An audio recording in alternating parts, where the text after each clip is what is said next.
উত্থান সেই গণপুত্থানের অন্যতম নায়ক একসময়ের তুকরি ছাত্র নেতা জনাব হাবিবুর রহমান হাবিব, জাতীয় প্রেস ক্লাবের সুযোগ্য সভাপতি, বাংলাদেশের অন্যতম শীর্ষস্থানীয় বুদ্ধিজীবী, দৈনিক কালের কণ্ঠের সম্মানিত সম্পাদক জনাব কবি হাসান হাফেজ, ঢাকা সংবাদ ইউনিয়নের সুযোগ্য সাধারণ সম্পাদক, লড়াই সংগ্রামের নেতা, দাবি আদায়ের নেতা জনাব খুরশিদ আলম সহ সম্মানিত সাংবাদিক নেতৃবৃন্দ, প্রিয় সাংবাদিক সহকর্মীবৃন্দ, আসসালামু আলাইকুম। বক্তব্য পেশ করে আজকে আমরা এখানে দুজন জাতীয় নেতাকে এখানে আমাদের সাথে আমরা পেয়েছি।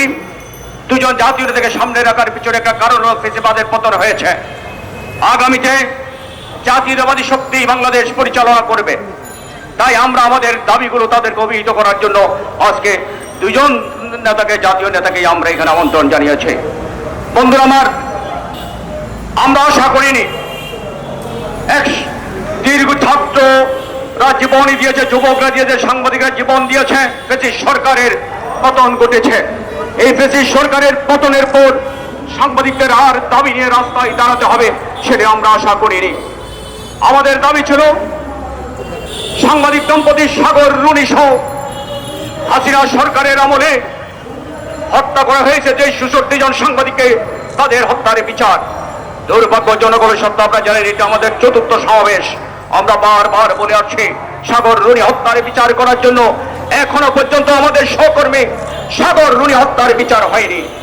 আজকের এই সমাবেশ থেকে আমরা এই সরকারকে বলে দিতে চাই, অবিলম্বে সাগর রুনি হত্যার বিচার করতে হবে, সকল সাংবাদিক হত্যার বিচার করতে হবে, সাংবাদিকদের জন্য সুরক্ষা আইন করতে হবে, সাংবাদিক নির্যাতন বন্ধ করতে হবে, গণমাধ্যমের পূর্ণ স্বাধীনতা দিতে হবে। না হলে ফ্যাসিবাদের বিরুদ্ধে আমরা যেভাবে লড়াই করেছি সেই লড়াই আমরা আবার নামতে বাধ্য হব।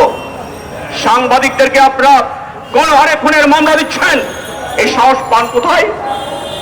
সাংবাদিকদের মতো অপরাধী আছে, ফ্যাসিবাদের দালাল আছে, দালালি করেছে, ছাত্রদের রক্ত, শিশুদের রক্ত জড়ানোর সাথে কিছু কিছু সাংবাদিক জড়িত আছে। অস্বীকার করার জোরেই রাষ্ট্রকে ফ্যাসিবাদী রাষ্ট্রে নেওয়ার জন্য হাসিনাকে যারা কুপ্রবাসে এই সাংবাদিক আছে, আমরা তাদের বিচার চাই।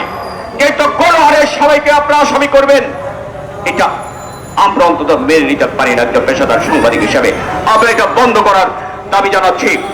আমরা মনে করি একটা সুসময় এসেছে এদেশের সর্বস্তরের মানুষের শ্রমের বিনিময়ে, রক্তের বিনিময়ে এটা যেন ব্যর্থ না হয়। আমরা এই সরকারকে তাই আজকের এই সমাবেশ থেকে অনুরোধ জানাচ্ছি, সাংবাদিকদের এই দাবিগুলো, আমাদের যে দাবিগুলো আমরা গত সমাবেশে দিয়েছি 9 দফা দাবি, আমাদের দাবিগুলো যেন অবিলম্বে মেনে নেওয়া হয়। আরেকটা বিষয় বলছি, আজকে আবার ফ্যাসিবাদের দালালরা নতুন রূপে গড়িয়ে উঠতে চাচ্ছে। ভিন্ন নামে আজকে সাংবাদিকের মধ্যে বিভাজন তৈরি করে ব্যানার করে এখানে সভা সমাবেশ করতে চাচ্ছে। কারা?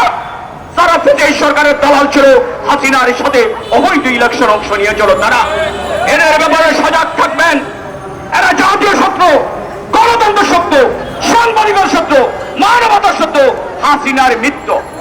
এদের ব্যাপারে সজাগ থাকবেন। আজকে এই বিভূজে নিউজে থেকে কঠিন কঠোর সিদ্ধান্ত হবে। আপনাদের পাশে চাই এসব দালালদেরকে, যারা নানা ধরনের অপকর্মের সাথে জড়িত, ওরা যেন মাথা ছাড়া দিয়ে উঠতে না পারে।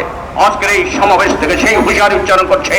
সাবধান যারা ওদের সাথে যাচ্ছেন তাদেরকে বলেই, হাসিনার দূষর, হাসিনার সাথে যে নির্বাচনে গেছে তার সে বড় দালাল ফ্যাসিবাদের দালাল আর হতে পারে না। তাদের ব্যাপারে সাবধান থাকবেন। এবং আমরা নিউজে প্রেস ক্লাবরা মিলে এদের বিরুদ্ধে আমরা সিদ্ধান্ত নেব, কারণ ফ্যাসিবাদের দালালদেরকে আমরা এখানে মাথা চাড়া দিয়ে উঠতে দেব না। সবশেষ আবারও সরকারের কাছে আমাদের আহ্বান, সাংবাদিক দাবিগুলো মেনে নিন। বিশেষ করে সাগর রুনি হত্যার বিচার অবিলম্বে করতে হবে এবং সাংবাদিকদের জন্য একটা সুরক্ষা আইন অবিলম্বে ঘোষণা দিবেন। এই প্রত্যাশা রেখে আমি আমার বক্তব্য শেষ করছি। আপনাদের সবাইকে অগণন ধন্যবাদ।